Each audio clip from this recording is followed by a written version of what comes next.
Well, it's amazing to me how jealousy works in politics. Uh, we've got Elon Musk and Vivek Ramaswamy, who are billionaires who could say, I've got too much to do, too many things to worry about to try to help fix the government. But they volunteered their time. They volunteered their time to try to help fix things.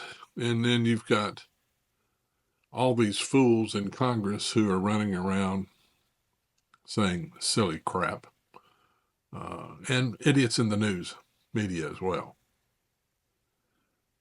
Do you think we're living in an oligarchy or we have a shadow presidency? Stay tuned. I'll let you know what I think. Hi, I'm Dr. Ken Henry, and this is Conservative Commentary, where we spread the MAGA message. If you wouldn't mind, I'd like to ask you for a favor. Please like, comment, share, and subscribe. This really does help us grow the channel and get the message out. And if you would, hop over to youtube.com/@themagamessage and check out our other videos. Now, let's talk about this oligarchy, shadow presidency craziness that's going around. AOC hops on Twitter, which is kind of her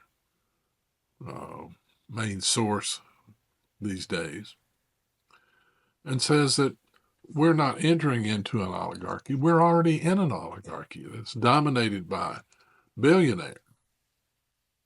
Well, I'd like to ask AOC a question. When did she get so damn smart? I bet she can't spell oligarchy. Remember, this is the same fool who said that the unemployment numbers were low because everybody's working 2 or 3 jobs. That's her. There's no electrical activity behind her eyes. None. But she says, oh, well, we got a billionaire, Jeff Bezos, owns the Washington Post. That's the most liberal newspaper in the United States, for goodness sake. And a billionaire owns the LA Times. And Elon Musk is running the government. And what utter nonsense. And then you've got these Democrats running around on Capitol Hill saying that Elon Musk is the de facto president, and that, or a shadow president, as some of the news people have said, and that President Trump's not in charge. I find that just almost laughable, but people listen to this stupidity. Now, I would ask these people one thing in terms of a shadow presidency. Who's been the president for the past 4 years? It hasn't been Joe Biden, has it? The Wall Street Journal bombshell report that just came out talks about the conspiracy that Joe and his people entered into to hide the fact that he was diminished, how they divided up his duties among others and divvied them out to people other than the president himself, when it was usually the president who did those things. They talked about how if he was having a bad day, they canceled all of his meetings. They talked about all of these different things they did to gaslight the public and then run out and say, oh, he's fine and he's doing great and he just works circles around us. Who's been the president all these years? It hasn't been Joe. We're living with a shadow presidency. And thank goodness it's soon going to be over. And I've got one more question I'd like to ask thee. They talk, well, these billionaires. Would you rather have a bunch of fools running around who lost all their money in business? Or would you rather have people who are like Elon Musk, have created SpaceX, which actually rescued astronauts that our government couldn't rescue? Tesla took X and turned it into something fantastic financially. Vivek Ramaswamy, a self-made first-generation Native American not a native, first-generation American from, his parents were from India, who made billions of dollars as an entrepreneur. Who would you rather have looking to find efficiencies in government? I'd rather have some Joe Blow who lost his money trying to run a Radio Shack in a Podunk Holler than them. That's what they seem to be saying. The Democrats are upset because they've lost their power. And they've lost their power because people in America woke up and said, we've had enough of your nonsense. So when you hear this nonsense about a shadow president and an oligarchy and a de facto president, ignore it.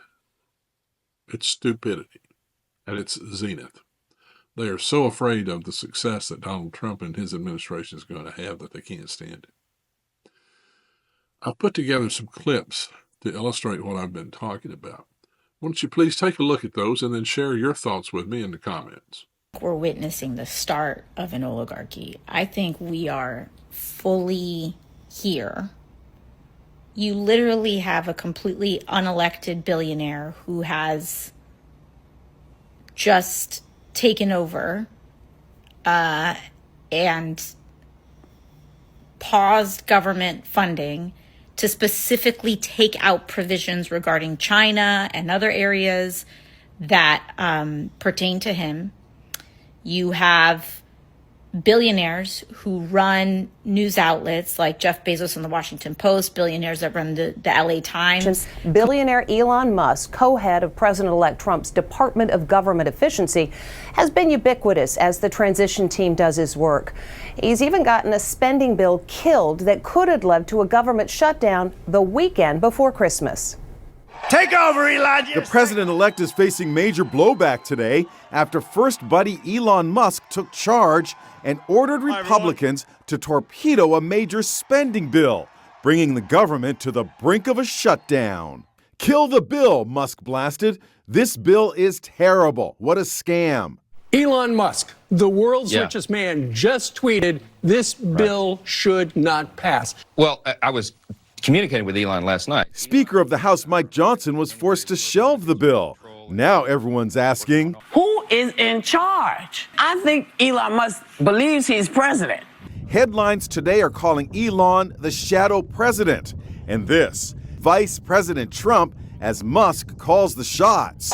A guy who's never received a single vote, I guess, is now effectively running these United States. Democrats on Capitol Hill today are expressing outrage. Look, billionaires are running the show here.